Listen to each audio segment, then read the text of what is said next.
just a hair more of the vocal and just a tiniest bit more vocal.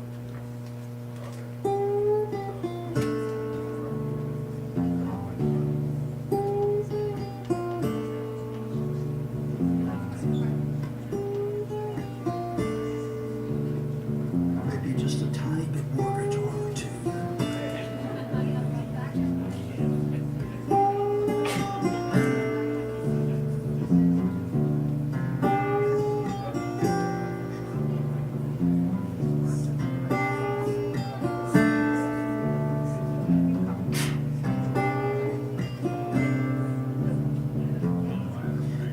Throw myself off Lookout Mountain, no more for my soul to keep.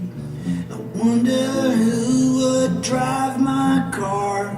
I wonder if my mom will wait.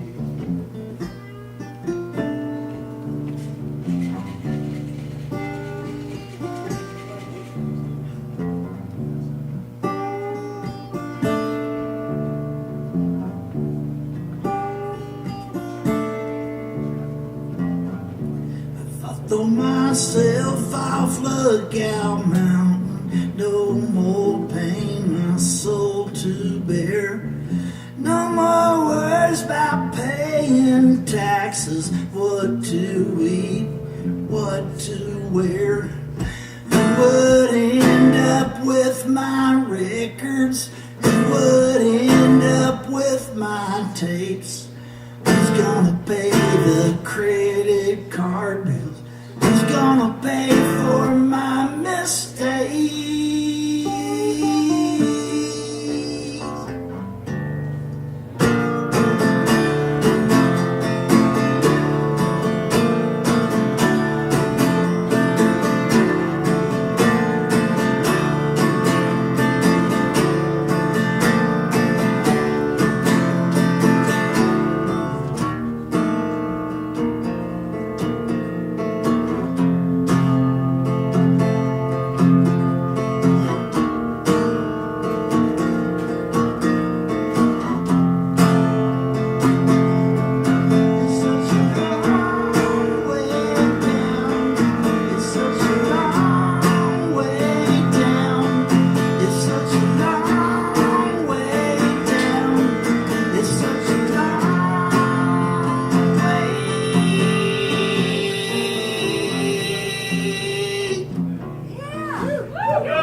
If I throw myself off Lookout Mountain, who would ever hear my songs? Who's gonna mow the cemetery when all of my family's gone?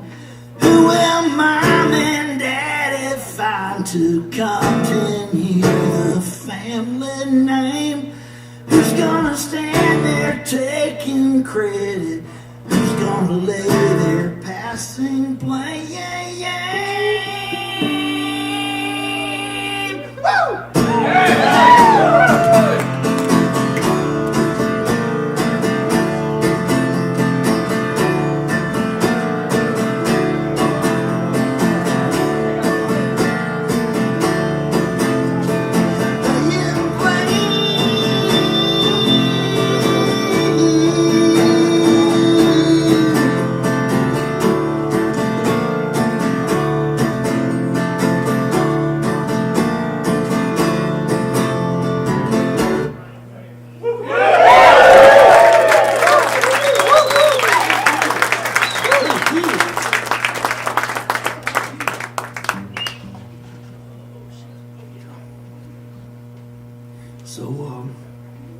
This was my first attempt at writing a children's song. I like the song. The kids love the song. Their parents, not so much. Their parents don't really like the song. But maybe that's the point anyway. Anyway, I wrote it before I had kids, and that probably explains a lot.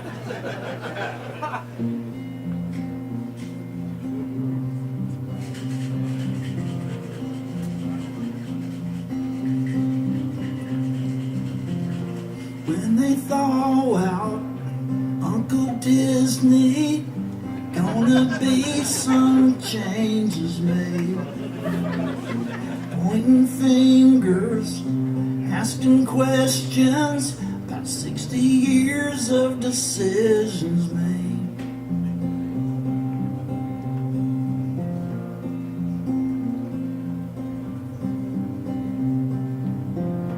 When they thaw out Uncle Disney, all us tunes gonna be just fine.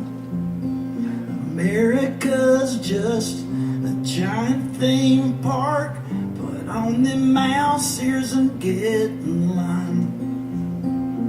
When they thaw out Uncle Disney, boy, won't he be surprised. Cartoon cures for all our cancers, thunder clouds in the Florida skies.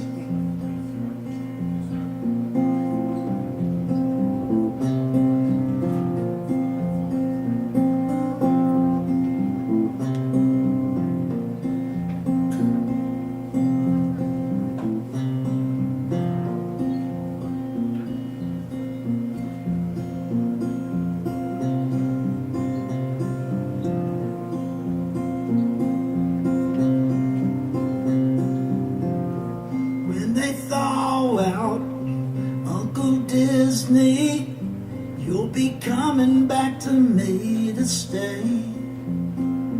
I'll be waiting for you to call me when they roll them credits and the music fades. When they thaw out Uncle Disney, heads will roll, I'm afraid. Someone will be held accounted for 50 years of decisions. 50 years of decisions. When I wrote the song, it was 40 years.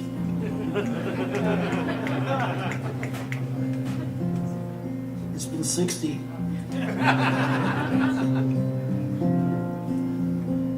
Almost.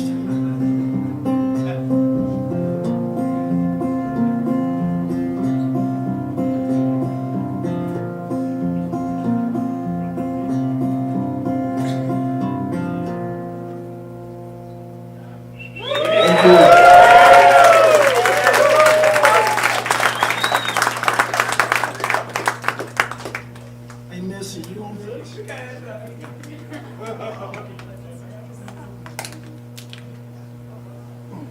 That is. You're up close to there, right? Oh, you live really close. Yeah, that's right. Of course. I know where you live. I know where you live.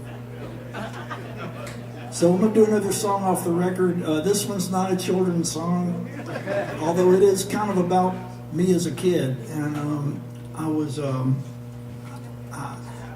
it's occurred to me lately that I'm kind of an obsessive personality. And I've got my son is autistic, and I've learned a lot about autism in the last few years. And I might be slightly on the spectrum myself, I don't know, but at any rate, I've got a few of the markers. I guess I'm what they'd call highly functional, although if you'd seen me when I was a kid, you would not have thought that. No one was calling me functional as a kid. And in school, they tested me at some point because they thought I was, there was a word they used to use for that, and they don't use it anymore, thankfully. But and then it turned out I wasn't. I was actually, kind of bright, but I was just really, that thing they didn't really diagnose yet called ADHD and a few other things. But ain't it good? Fuck being normal. All the normal people have fucked the world up, man. You need to take over. Here are the virgins for president, motherfuckers. By God, we'll get them FEMA trucks here. We'll obsess about it.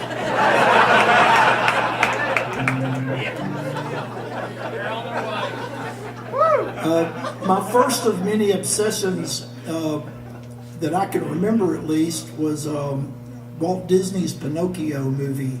And it came out in 1940, but they re-released it in 1971, right after I finished first grade. And I went and saw it, and I had to see it again and again. And back then, you couldn't rent a movie and take it home or buy it and watch it over and over. You had to talk some grown-up into taking you. And fortunately, my grandmother and my great-uncle were amazing, and they took me so many times, I memorized the goddamn thing.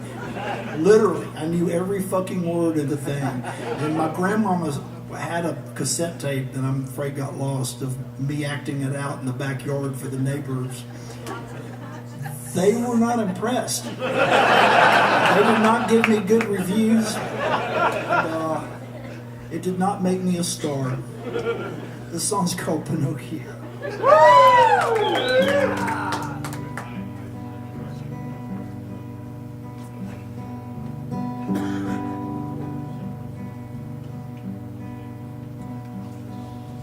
Life's a hard lesson that keeps piling on. Trying to learn which star to wish upon. Wish upon a star like Geppetto did. Just turn this block of wood into a well-formed kid. Trying to figure out like a sad detective. Just pushing out thoughts when your brain's defective. Pushing out words from my ill-formed mouth. Just trying to see the light when the sun hides out. Trying to see the light like a Rundgren song. Standing in the darkness trying to sing along. Raise your voice to heaven so our friends will hear. Then sing a little softer just to pull them near. Life's a hard lesson, but it's always teaching. Arms ain't long enough, but I'm always reaching. Reaching for a line that can save my soul. Spending all my favors just to pay my toll. Pay my toll. Getting kind of old. Searching for the truth. Like Pinocchio. It's a well of a tale with so many miles to go. But I get a little closer each day to my long-term goal.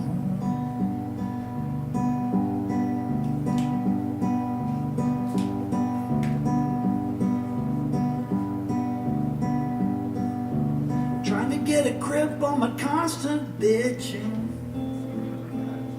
Heaven is a house with a modern kitchen.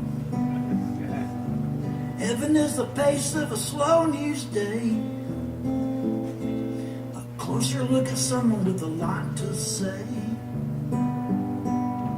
Closer look at someone in the morning's light. Yellow sunglasses keep the mood just right. Devil's in the details, but we'll see us through. Till my blue fairy makes my wish come true. I've learned heaven ain't pleasure island. More to keeping love than to keeping on smiling. Truth can hurt a lot, but a lie destroys. Deep inside of every man is a real live boy.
get thrown. If we get the van out of the ditch before morning, ain't nobody gotta know about what I do. And I never hear a single word you say when you tell me not to have my fun. It's the same old shit that I ain't gonna take off anyone. And I don't need to be forgiven by some people in the neighborhood. When we first hooked up, you looked me in the eye. You said, "Pa, we just ain't no good."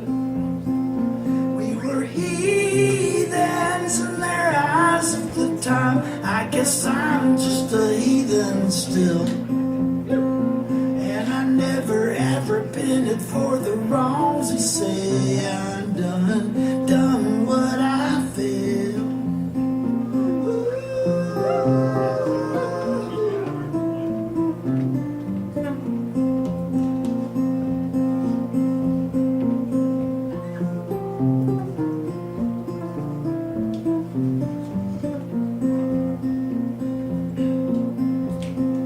Was a difficult delivery. Now it's growing up mean and strong.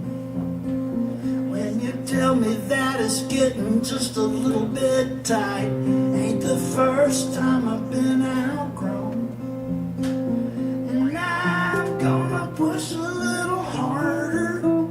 She ain't ref till the rods are thrown. And I'll walk away.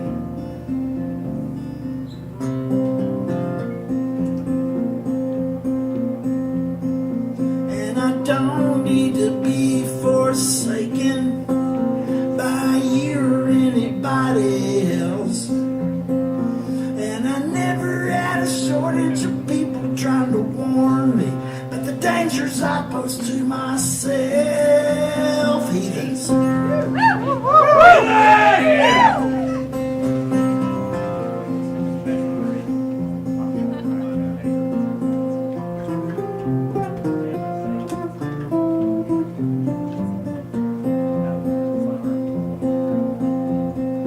These times can take their toll sometimes, and I know you feel the same way too. It just gets so hard to keep between the ditches when the roads wind the way they do.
All right.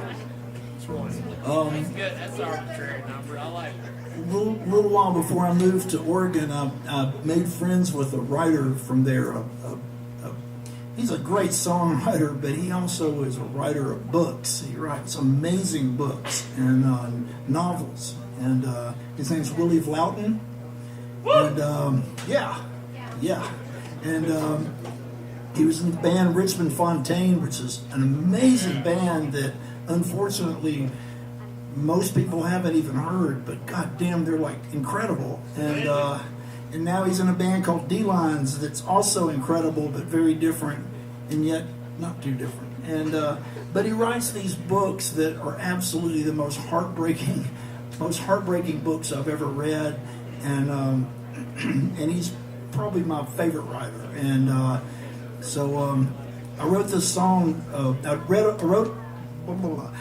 book of his a few years ago called The Free, and there's a character in it named Pauline Hawkins, and she's a nurse, and she's basically assigned to like a ward taking care of people who came back from the Middle East, like really bad shape, that aren't going to make it, and her job is to just give them the best care possible what little time they've got, and it's pretty hard and soul crushing. And then she goes home and deals with her dad who sucks, and she has to take care of him, and the way she deals with all this horror is to just put up the wall and not let anybody or anything in. And she's an amazing character. And but about 3/4 of the way into the book, she ends up on a date, and she hadn't had a date in years and years.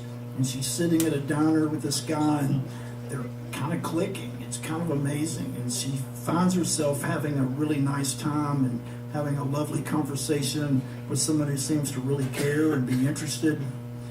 And then the wall just came up, and that was it.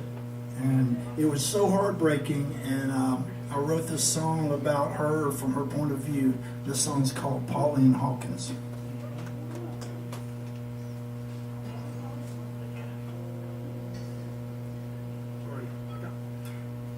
Something in my mouth. You got beer in your mouth. I think I got a bug in my mouth. Beer and bug. Tequila will help that one. Bug with a beer. You got a bug. Isn't that why there's tequila?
nobody's baby. I won't let you cage me or lock me away. I'm not yours to keep. I'm nobody's baby. You're just a vacation, a one-night way station. Keep me awake till I'm ready to sleep. To keep me awake till I'm ready to sleep. To keep me awake till I'm ready to sleep.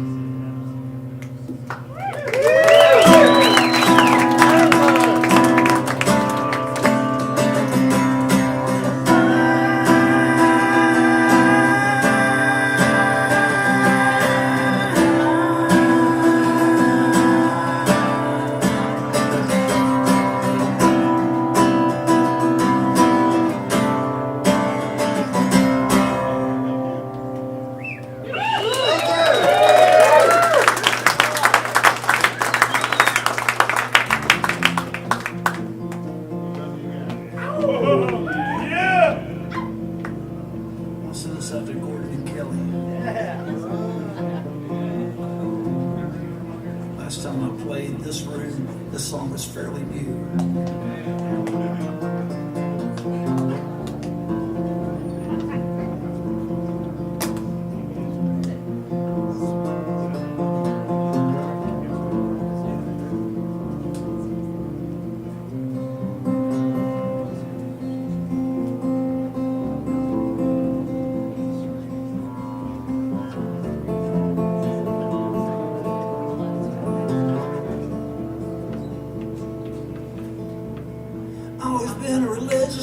I've always been a religious man, but I bet the banker and it felt like sin. He turned my bailout down.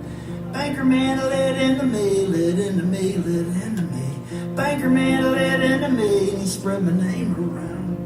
He thinks I ain't got a lick of sense, cause I talk slow, my money's spent.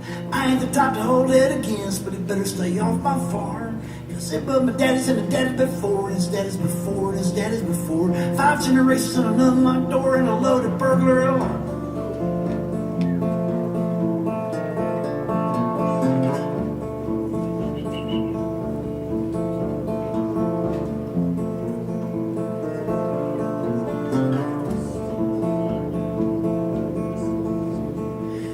Pictures of my pretty family, lots of pictures of my pretty family, lots of pictures of my pretty family in the house where we was born. The house stood through 5 tornadoes, droughts, floods, and 5 tornadoes. Rather wrestle an alligator than to watch the banker scorn.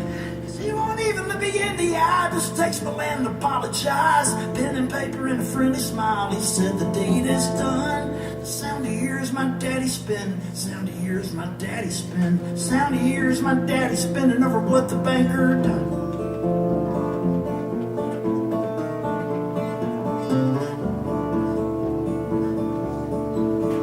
What he done.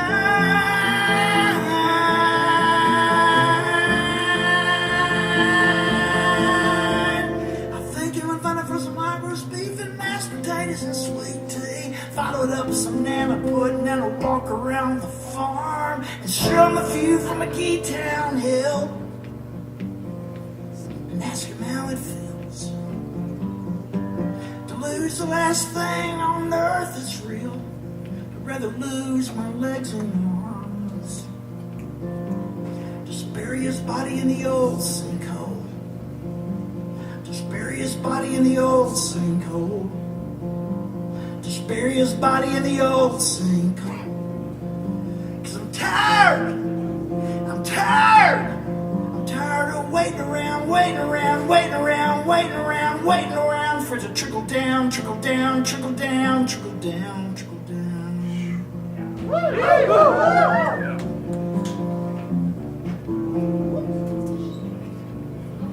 I'm damned if I wouldn't go to church on Sunday. Damned if I wouldn't go to church on Sunday. Damned if I wouldn't go to church on Sunday. Look the preacher in the eye.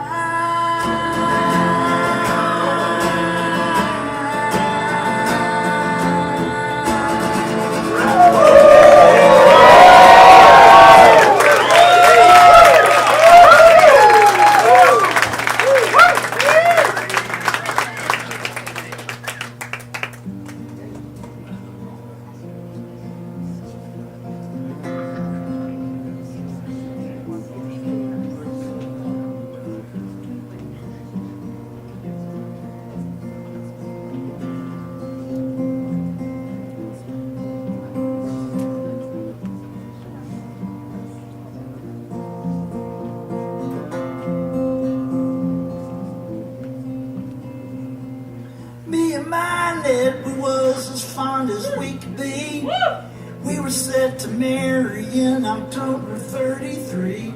I set my sights to courting her as fine as she could be. I never ever noticed her best friend Merle.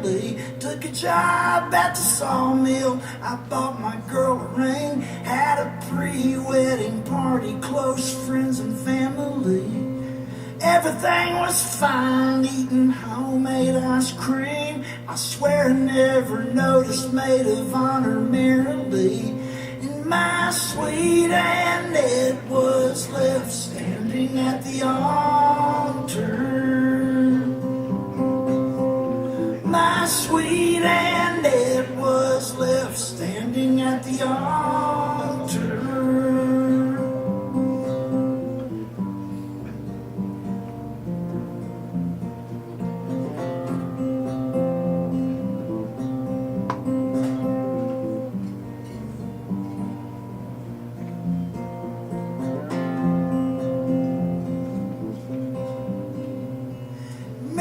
Was taken ill, it was several miles from home. Back then it wasn't fitting for a girl to leave alone. And sweet Annette, she asked me to walk her to the door, as innocent as children back before the war.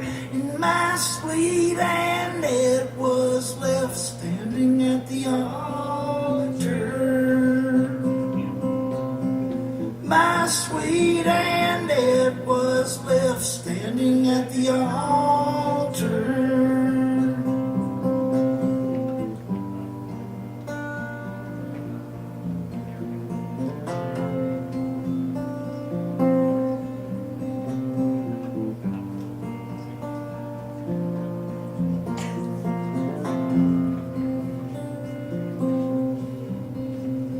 And Lord have mercy for what we've done. Lord have mercy when two people get along. Neither one of us have done anything like that, you see. By the next sunset, I had a look with Merle. By the next sunset, I had a look with Merle. By the next sunset, I had a look with Merle.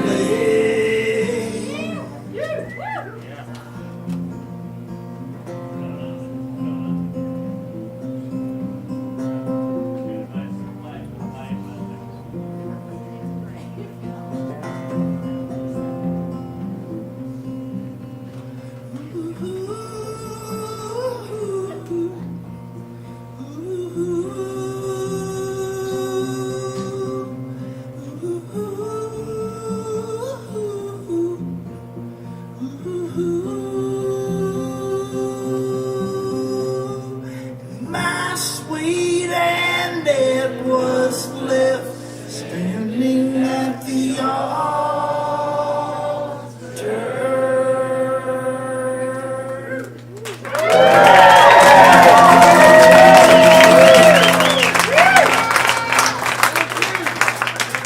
You know, it's still a difference when you play the artistic towns. When the audience sings along, it's like, wow, everybody sings really along. I'm hearing like all these different harmonies. It's amazing. Some towns it ain't like that. Some towns everyone's singing along, and it sounds more like the Ford factory in like 1966. Which is a great sound. That is the sound that gave us Iggy Pop, so I'm not putting anybody down. Yeehaw! How y'all doing?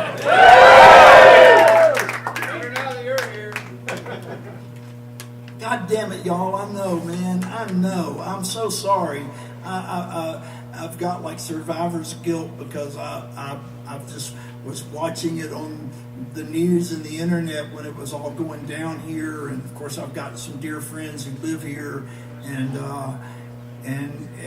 my heart's just been broken to see all the fucked up shit y'all have had to overcome, and yet at the same time it's fucking amazing what a goddamn unbelievable thing y'all have done. Right? Give yourselves like a applause, like standing ovation for fucking Asheville, North Carolina.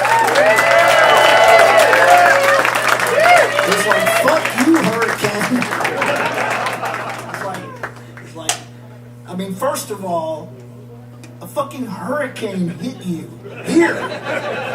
You know, you're not living in some condo in Florida. A hurricane hit you right here. Fuck this shit. What the fuck? We love you, buddy. So anyway, bless you. I love you. Thank you. And this is a song. I mean, on the surface, it's kind of about alcoholism, like a lot of them are. But it's also, it was also an answer song to a Hank Williams Jr. song. And, because, you know, when he said, Hank, why do you drink? Why Henry drinks.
An hour, maybe she can tell us both why Henry drinks. A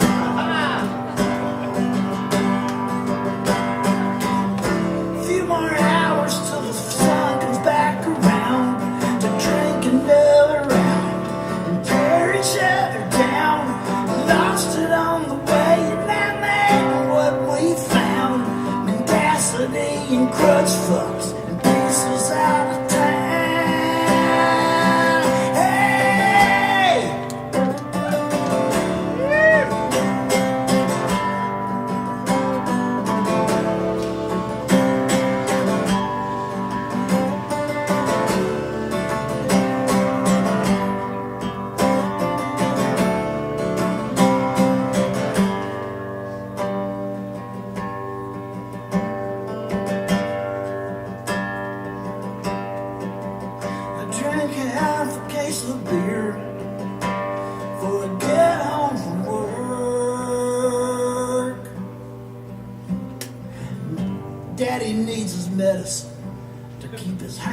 Off of mom's throat.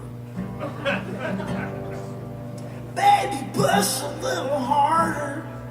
You got me on the brink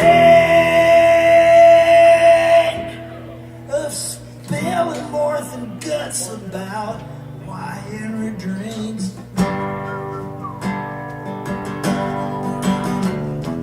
Telling you so much about why Henry drinks.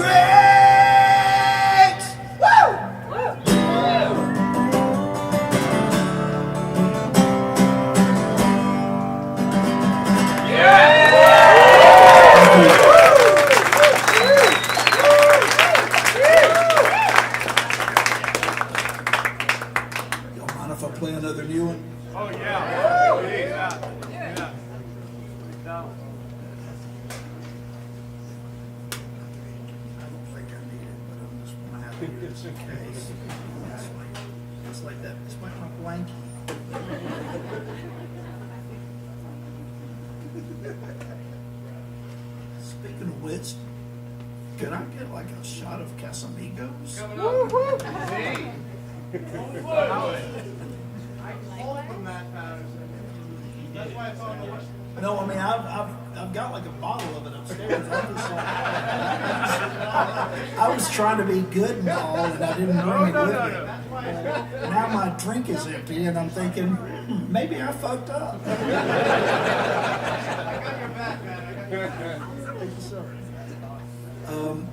I was, my parents were teenagers, and I mean, you know, they did the best they could, sort of, but I was basically raised by my grandmother and my great uncle, and who were amazing. And my grandmother lived in Norwood Park, like it was like the first subdivision in Florence, Alabama after World War II. And they bought this mid-century modern house. It was really fucking cool. And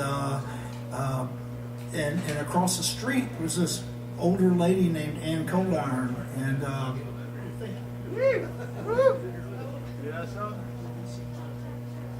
Sure. Yeah. oh, stop it!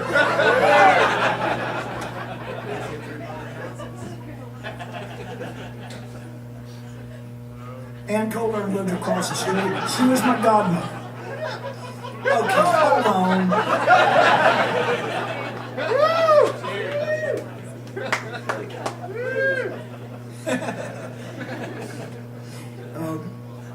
Anyway, she was like what us Southerners used to refer to as old money, which probably means like, you know, her older family probably owned slaves. And that's where a lot of the old money was down there. But anyway, she was way after all of that, although actually not that far after all that. She was really old, and but she stayed like locked in the house basically all the time, just smoking like 4 packs of cigarettes a day with the windows closed, and so the house just smelt of cancer and emphysema.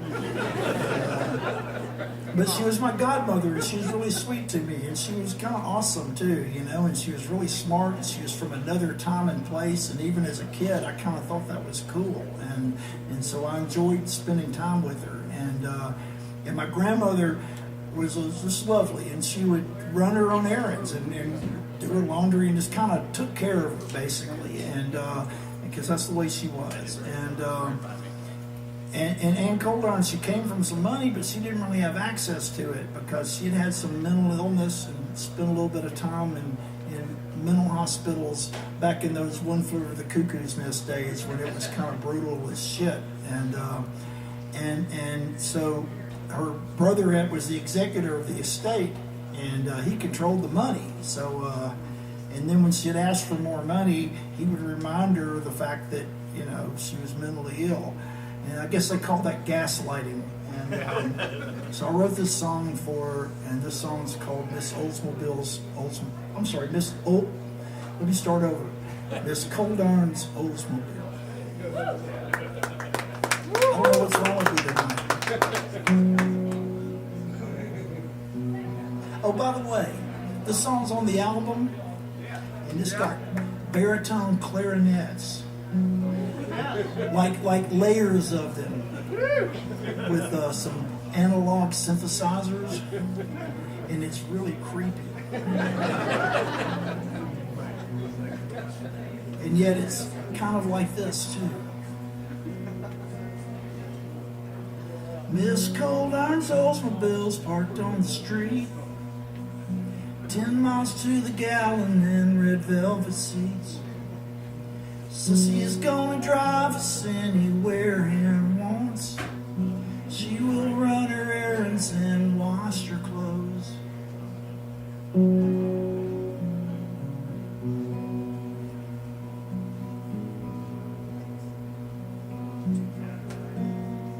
There's money in the bank and can't touch it all, 'cause when she asks her brother, he don't return her calls. He's got the inheritance. She gets her allowance, and the time keeps moving on as another summer turns into fall. Turns into fall.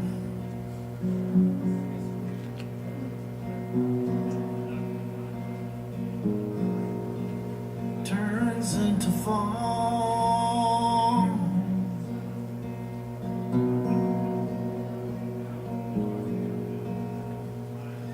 Miss Cold Iron's house needs another coat of paint.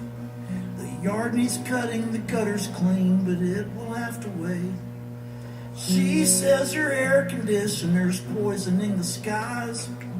Birds keep dropping dead in her yard. Miss Cold Iron never married and she lives alone with emphysema and Shirley Temple dolls. Shirley Temple dolls from a childhood long ago, still locked in the closet in their boxes. In the closet.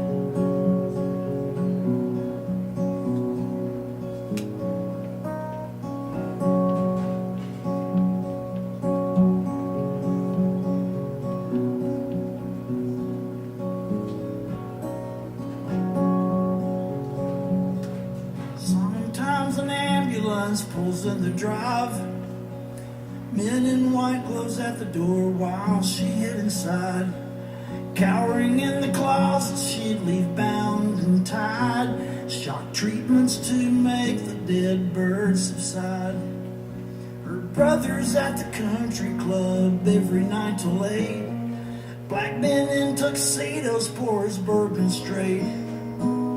He's got the inheritance and paperwork that states he's the sole executor of the estate, the Cold Iron Estate.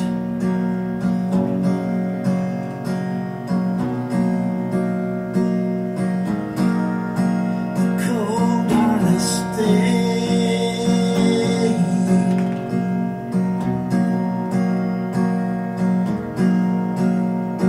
And when she asked for money, he'd remind her of the time that would make the birds fall from the sky, fall from the skies, and the madness that applies. Lithium and tranquilizers, lithium and tranquilizers, tranquilizers.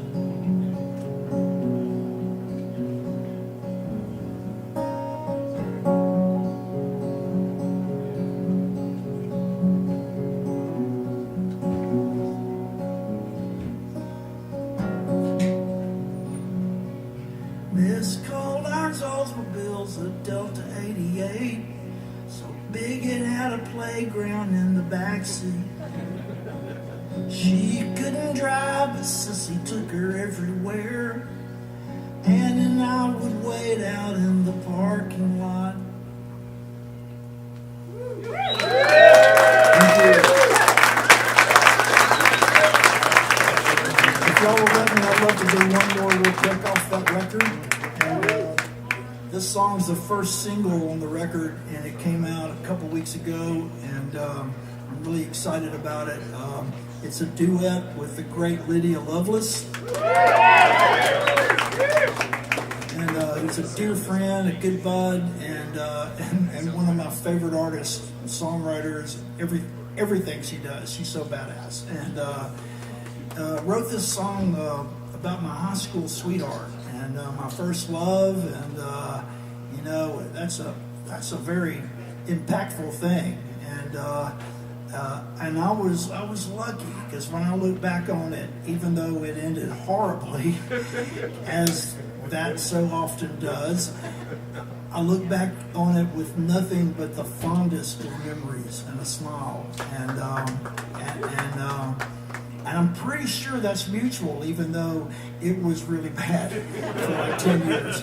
We didn't speak for 10 years. We didn't see each other for 10 years. And then we ran into each other, and we became really good friends. And so I wrote this song about it, and it's from both points of view to the best I could do. And so I therefore wanted somebody female to sing the chorus, and there was only one person to do it. And honestly, when I asked her if she had said no, that would have been the end of it, and I don't think this song ever would have seen the light of day. I was that dead set that it had to be Lydia, because she was the person. And if I was casting the movie, That's right. That's the John Travolta casting in Pulp Fiction. So when I do the chorus, it's gonna suck. So just pretend it's Lydia and it's awesome. Because when I play in the spring, she'll be there to do it, and it's gonna be amazing.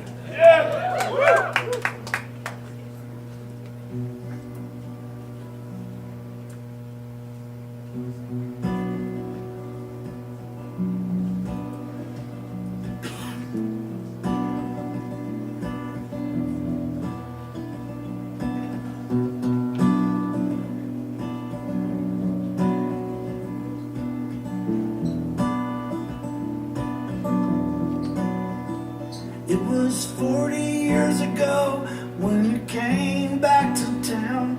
Picked you up at the trailways and you kissed me on the mouth. Saw a movie set in London about a werewolf and a girl.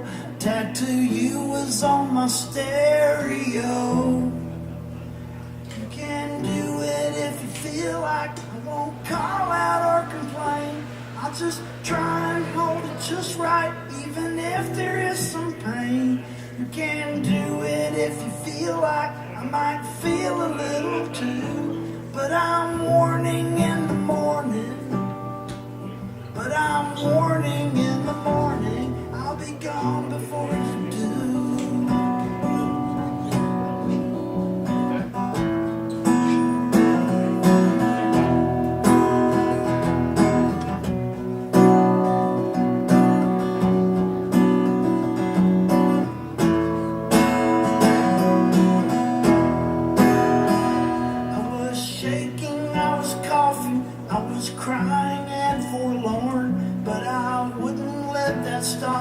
I was sad before I was born, and with that you started laughing. Said it's really just in time, and you need to put it in me before I go and change my mind. You can do it if you feel like. I won't call out or complain. I'll just try and hold it just right. Blame my sadness on the rain. You can do it if you feel like. I've been feeling itchy too. All alone in the moonlight. All alone in the moonlight. What's a broken girl to do?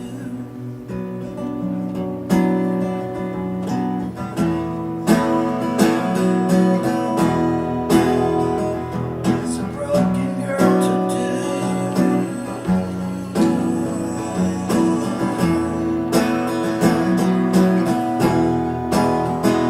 When you said you didn't mean it, it was just a little slip of the tongue, and between us it might happen once again in the moonlight, once again out in the field. We can hold each other just right.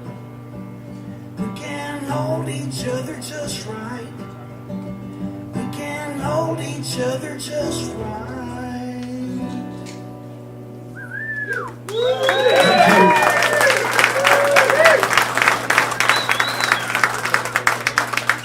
Thank y'all.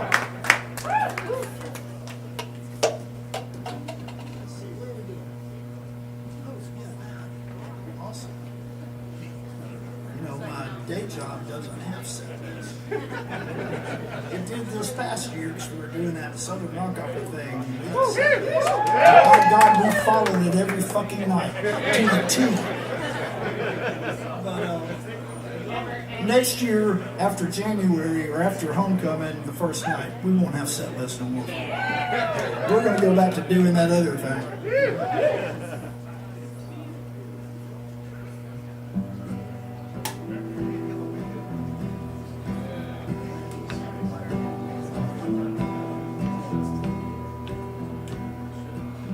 When he reached the gates of heaven, he didn't understand.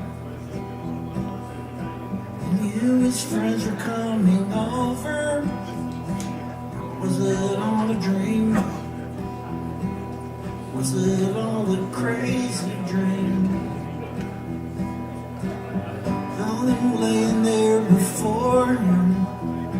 What were they doing there? must be alright. Was it all a dream? Was it all a crazy dream? Memories replay before him all the tiny moments of his life. Lying around in bed on a Saturday morning, 2 daughters and a wife. 2 daughters and a beautiful wife.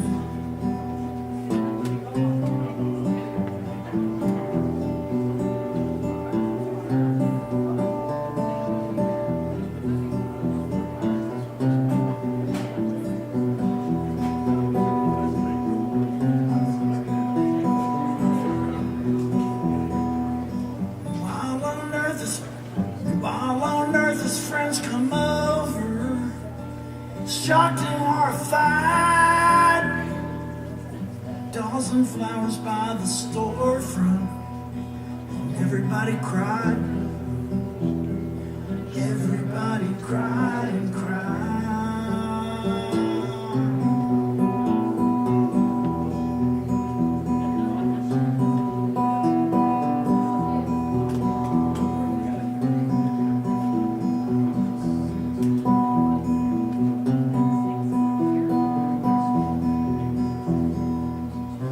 Is there vengeance up in heaven? Are those things left behind? Maybe every day is Saturday morning. 2 daughters and a wife. 2 daughters and a beautiful wife. 2 daughters and a beautiful wife. 2 daughters and a beautiful wife.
As we drive down the road, like back in high school before the heavy load. Now the brakes are thin and the curves are flat. We're trying to hold steady on the righteous path. Trying to hold steady on the righteous path. And we're hanging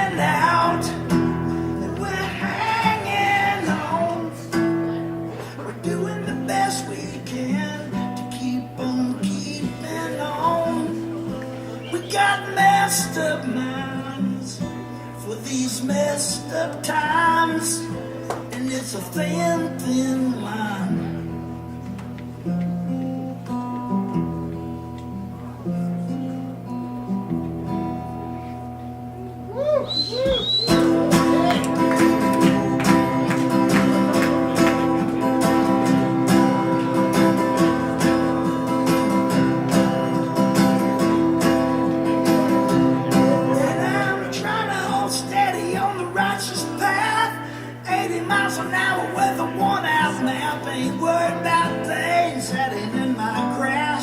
Trying to hold steady on the righteous path. Trying to hold steady on the righteous path.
Sunset, you were just that way.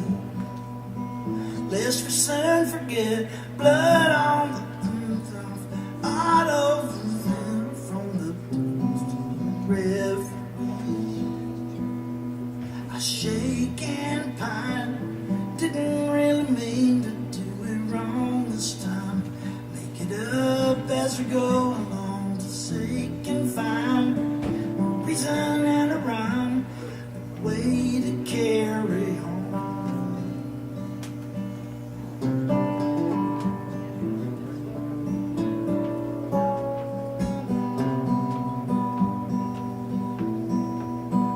Seems the more you know, the less you like it, still ache to go. Strike out on her own. Movement becomes you till you become so removed by the hand you show. Seems the more I know, the less I have the answers to these things, and so they eat me like a cancer till there's something else for you to grab a hold of as we spiral out of control. Shake and pine, and a reason is gone this time. Everything is crazy and we're making it up and hoping it rhymes.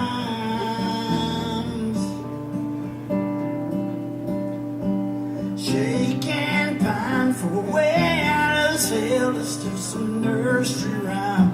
Just a ballet dancer, we leap in the air, lost in the moonlight, lost in the footlights and the fall. Lost in the footlights and the fall.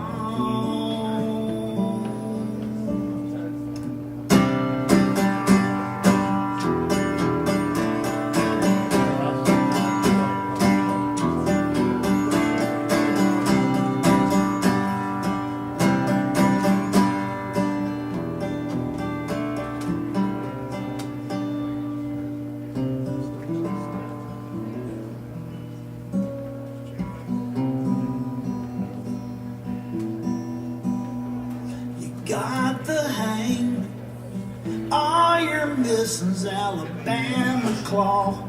Above the bangs and lashes, and we saw it all, reaching for the stars, but only catching dust.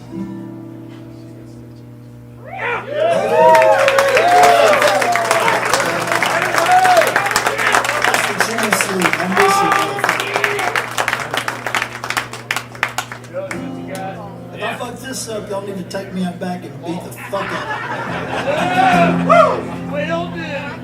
This is another one of them children's songs. Bulldozers and dirt, bulldozers and dirt.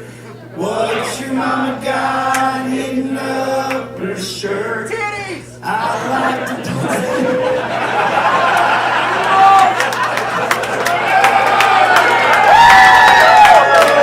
That's not recovering from that. You just hold them out for better or for worse. It's great. Yeah. If I had my bottle up here, I'd hand you a fan, except you don't need it. I ain't sharing. Let's try that again. Bulldozers and dirt, bulldozers and dirt. What's your mama got hidden up her shirt? I like to play and I like to work, but most of all I like bulldozers and dirt. I met your mom when I was 19. You couldn't have been any more than 3. She caught me stealing y'all's color TV.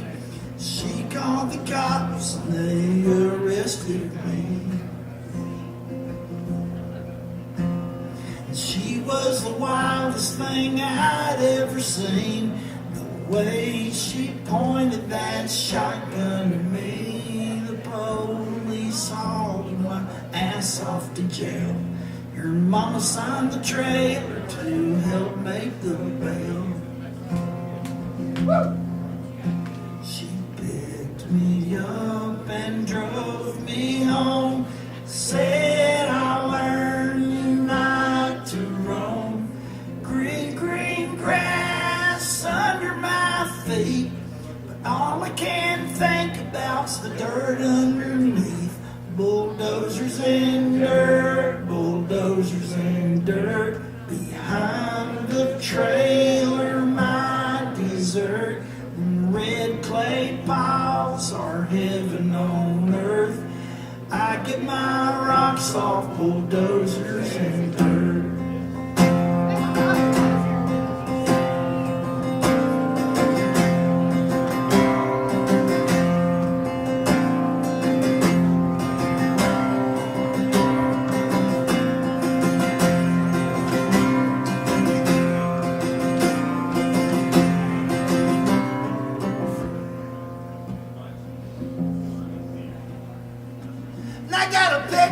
Up-on blocks, and I'm up to my ass in debt and hot, and I can't get the red stains off of my socks. I can't get you off of my mind. I lived with your mama for 11 years, through good times and bad times, fist fights and tears. But something comes over me when you come near. So won't you come over and sip on this beer? The voice is getting better. Bulldozers and dirt, bulldozers and dirt. Behind the trailer, my dessert. I don't mean no harm, I just like to flirt. Most of all, I like bulldozers and dirt. Bulldozers and dirt, bulldozers and dirt. Behind the trailer, my dessert. I don't mean no harm, I just like to flirt. But most of all, I like bulldozers and dirt. But most of all, I like bulldozers and dirt. And then Curly goes, oh. Most of all, I like bulldozers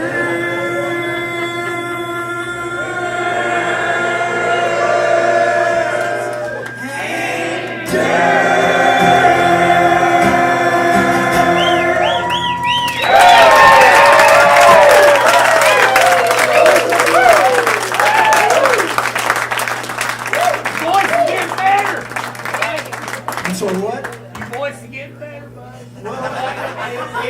It does that. It Getting either in goes his one way flex or the now. other. It either gets better or it gets worse.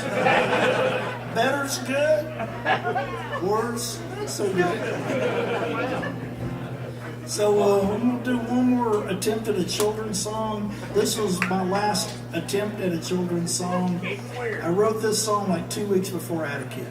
I've been too busy since I had a kid to write about it. If I wrote about it after having him, it really wouldn't be a children's song. So I wrote this one 2 weeks before my oldest was born. I was in the back of a van with my band going from Athens, Georgia to Huntsville, Alabama to play a show.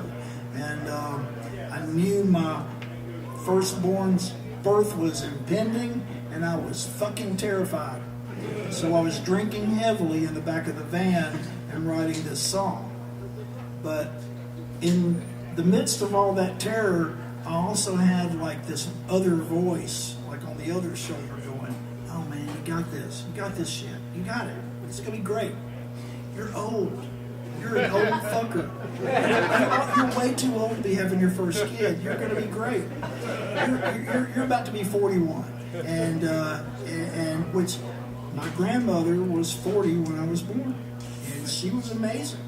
And my great uncle that also helped raise me was 43. He was amazing. And so I was like, yeah, you know, I got this. I'll be like the granddaddy daddy. Everybody knows a granddaddy unless he's like a total asshole, you know that. But if you got a decent even a mediocre granddaddy, everybody loves. I mean, it's a really low bar to be like a really beloved granddaddy. And I'll be a granddaddy daddy. It didn't work out that way.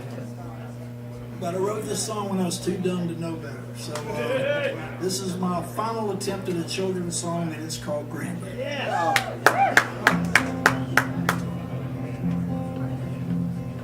One day when I'm a granddaddy, be the laziest son of a bitch you ever seen. We won't care if the kids are being bratty.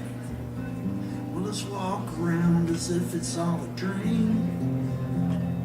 If the whole world loses its mind, we'll be fine.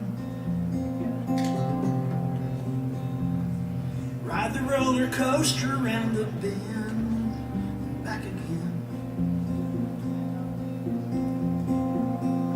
If I live to be about 95, gonna sit on my porch and eat myself an apple. They say one a day helps keep the doctor away, and that's okay. But I ain't taking chances with my fate. Gonna rock you on my knees just in case.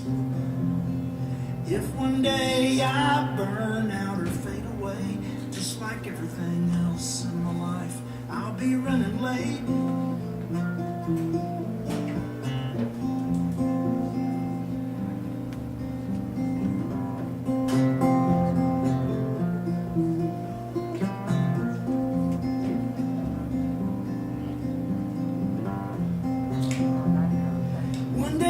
Put me in a home, I'll be gone.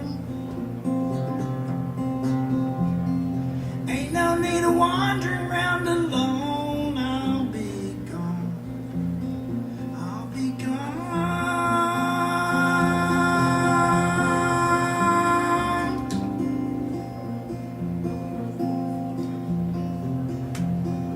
One day when I'm a granddaddy, be as sweet as pumpkin pie, wait and see.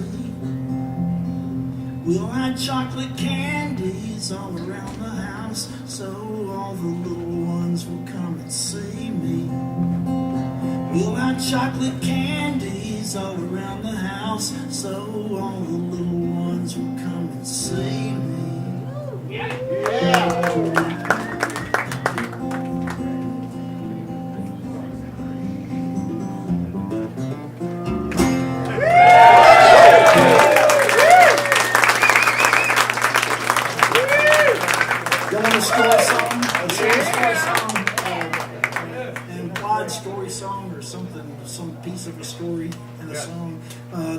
wrote this song shortly after my firstborn was born, and I was out playing a solo show, which at that time was a really rare occurrence because the band was playing like 200 plus days a year.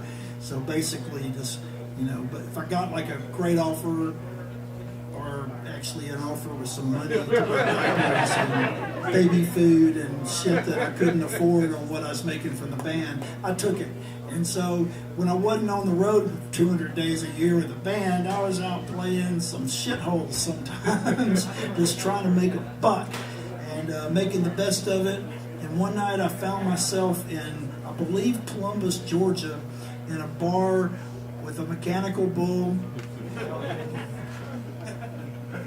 That's strike one. Opening for a really great band that I will not say the name of, but they were great. But they were a band that had been very famous at one point in time, and they were going through that, showbiz, man. It's ups and downs, and if you're a survivor, you've got to survive the downs. And they were going through the down period when they were all basically trying to make their alimony payments of playing chicken wing and bullshit places, and places with mechanical bulls that would hire them for their, past. And there's a happy ending to them because they're doing a lot better. But they're doing it. But so I was there, and when I walked in the door and I saw that bull, I was like, okay, how long before the ambulance comes? I wrote this song as it was happening, and I got about 2/3 into writing the song, and then the cocaine man came, and I spent all the money I made that night on the cocaine man, and I didn't finish the song.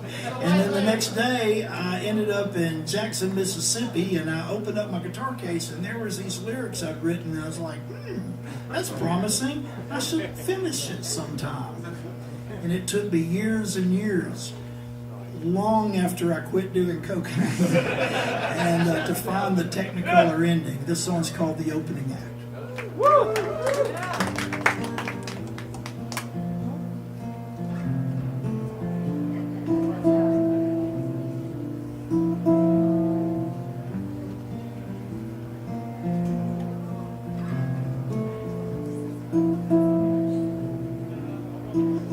There's a big fat man riding a mechanical bull in slow motion, like Deborah Winger. And he gets knocked off, and I think he's hurt. It's a bitch facing facts and figures.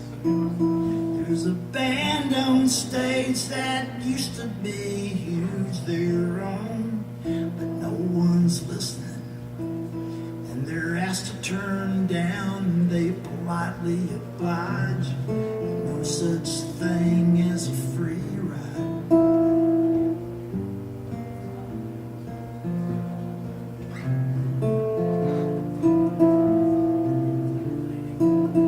And it ain't my night, and it ain't my town, and I ain't being condescending.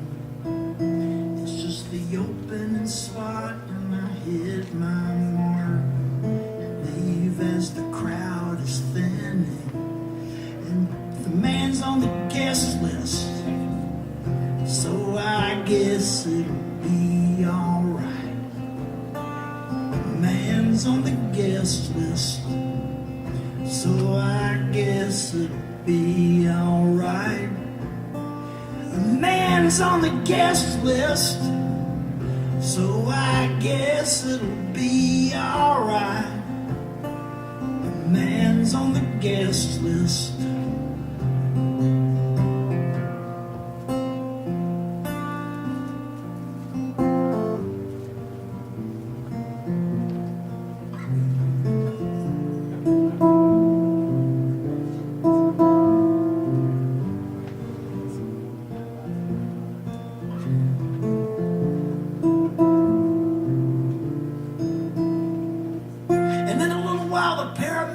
Come and they haul off that urban bovine Knievel. And I see my friend, I give him all my money, and I tell myself it's a necessary evil. But it's all such a fleeting thing. So I guess I best try and enjoy it. All this beauty in just enough time to figure out how to destroy it. I'm just the opening act.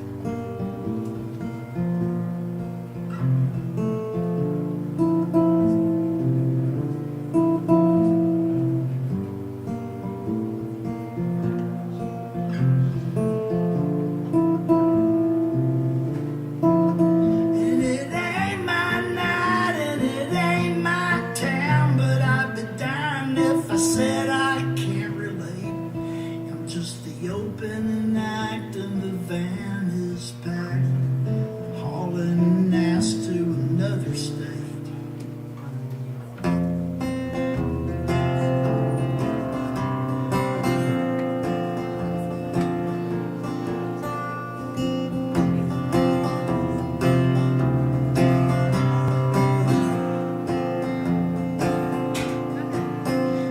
Driving north as the sun is rising over a technicolor horizon.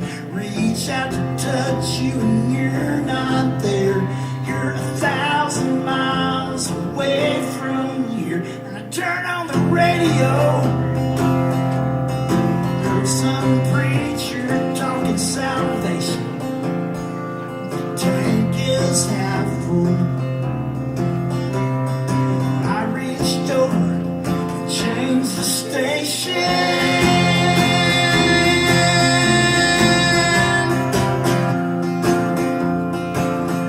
Just the opening act.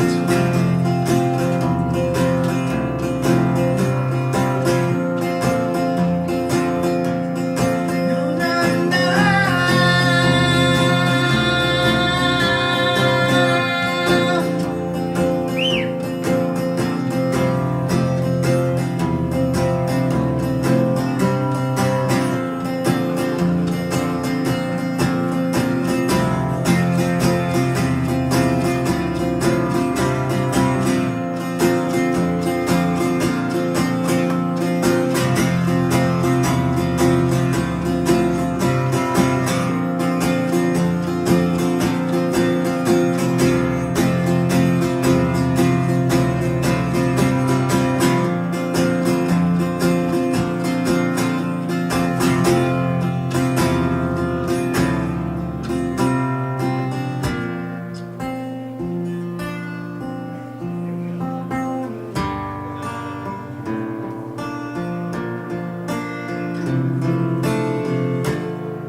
Thank you so much.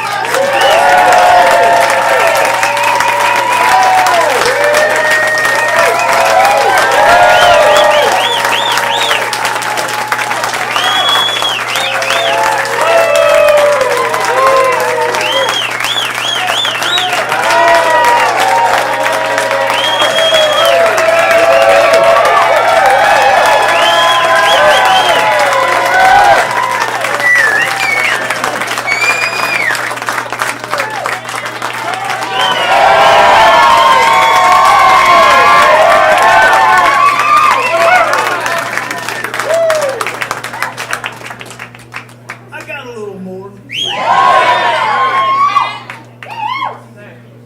Tell us about your guitar.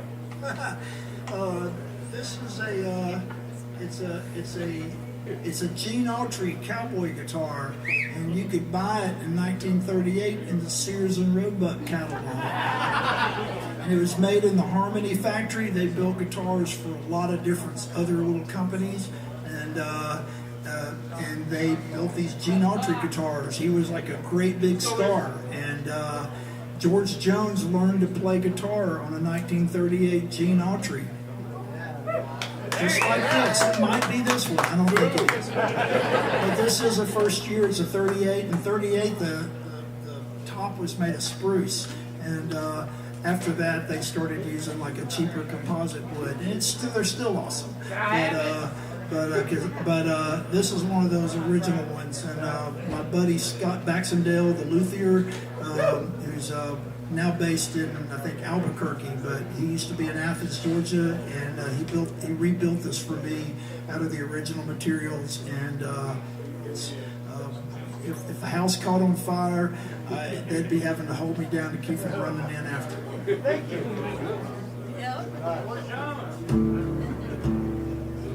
That person holding me down, I wrote this next song about. The one keeping me from running in after a guitar to the burning house. The one with some sense in the family.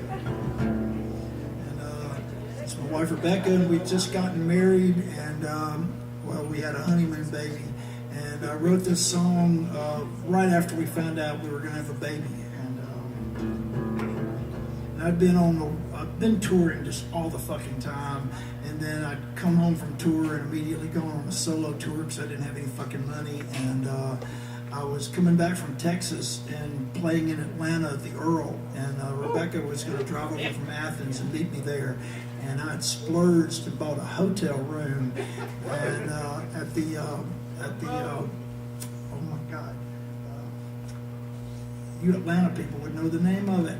It'll come to me in a minute. Claremont. Claremont? No. What do you call it? Claremont's, all boutiqued out and shit now. The Claremont's probably like $800 room or something. It's amazing. Although they still got the Claremont in the basement. No, this was the Highland Inn, and it was kind of like pre-boutique days. So it wasn't really boutiqued, it was more like pre-teaked. But nonetheless, I loved splurging and getting a room there because I felt like I was a rock star. And we did so much fucking cocaine in those goddamn rooms back in those days. And which I'm not glorifying because fuck that shit. But and by the time I wrote this song, that was done. But I knew she was coming. I was excited to see her, and so I wrote her this song I didn't have any paper, on the back page of a Bible, and you're there blank, and that's for the next chapter. So I wrote this chapter. This is called Back in the Bible.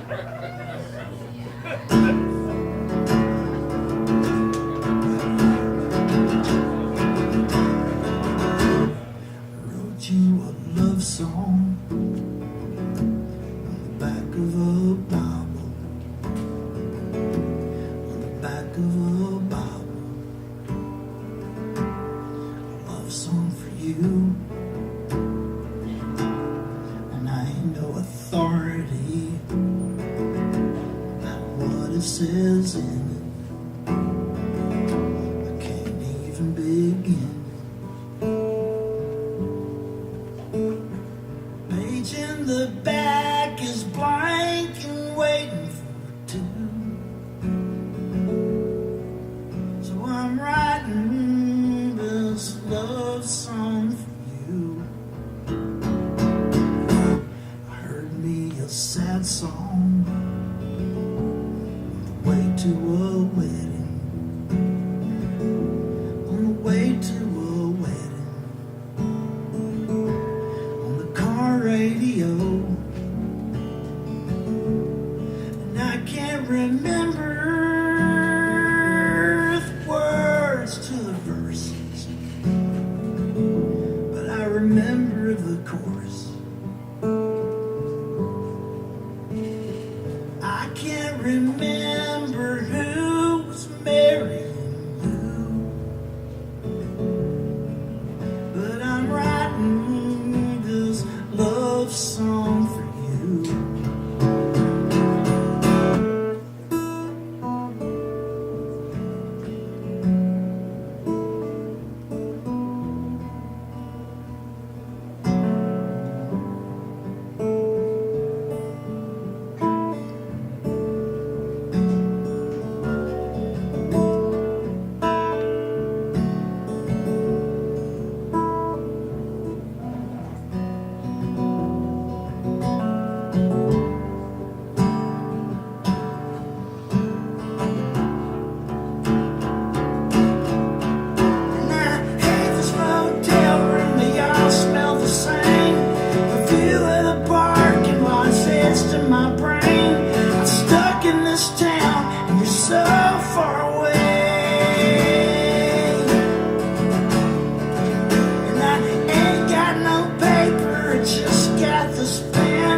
8675309. Jenny, Jenny, you're the girl for me.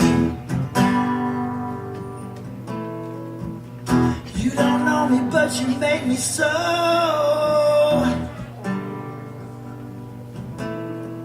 I tried to call you before, but I lost my nerve. I tried my imagination, but I was disturbed. Jenny, I got your number. I need to make you mine.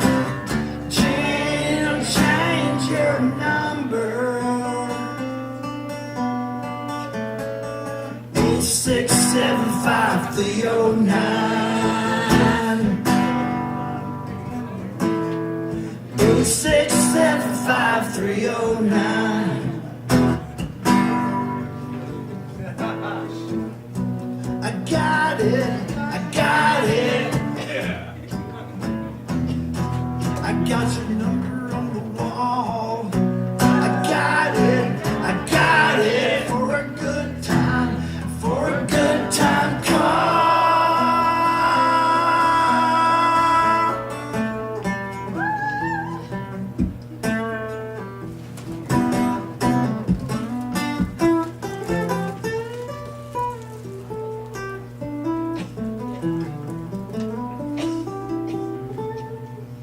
Jenny, Jenny, who can I turn to for the cost of a dime? I can always turn to you. 8675309. 8675309. 5309.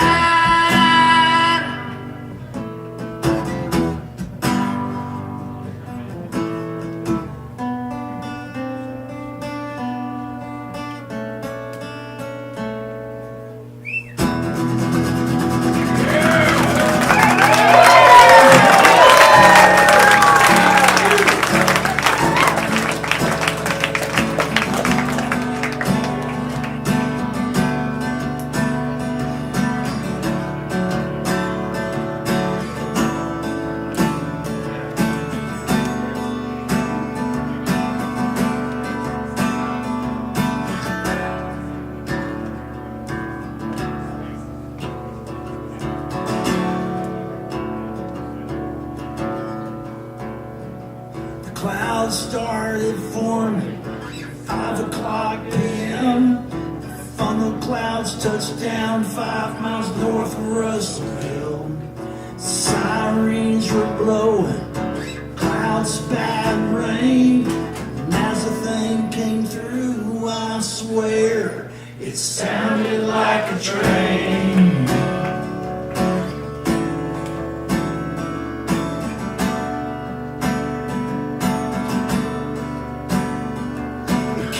Without no warning, Bobby Joe McLean.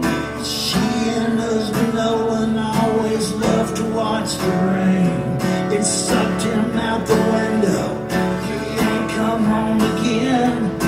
All she can remember is that it sounded like a train.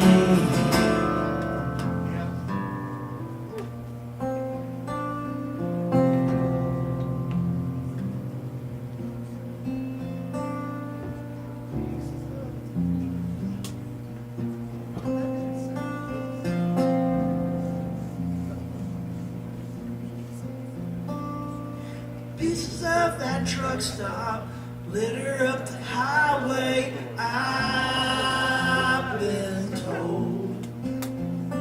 And I heard that missing trucker ended up in Kansas. Maybe it was eyes.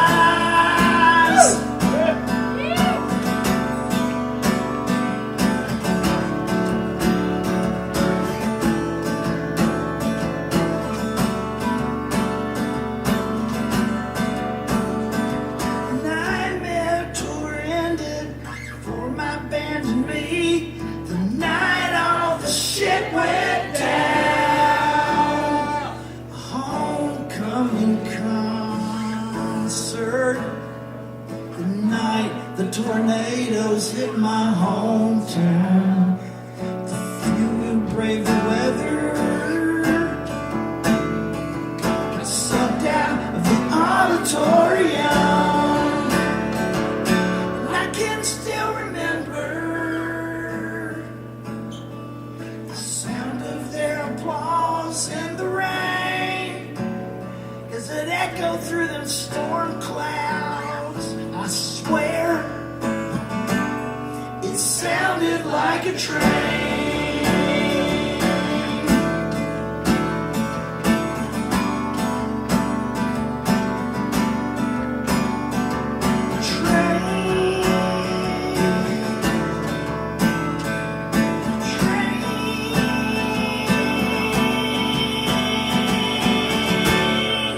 Thank you so much.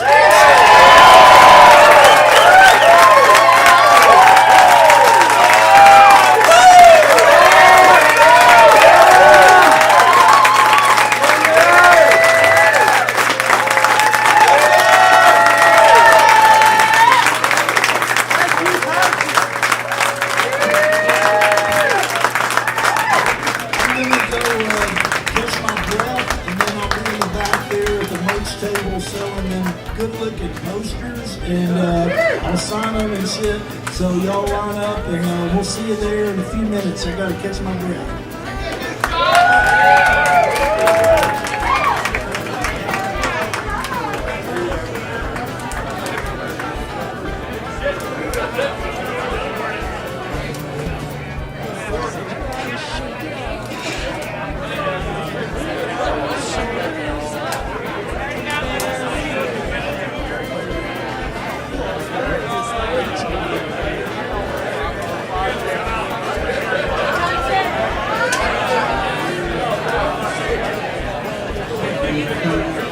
You want to keep watching music, Branford Allman is playing downstairs until 2 a.m. Make your way down there and keep thinking and have safety and keep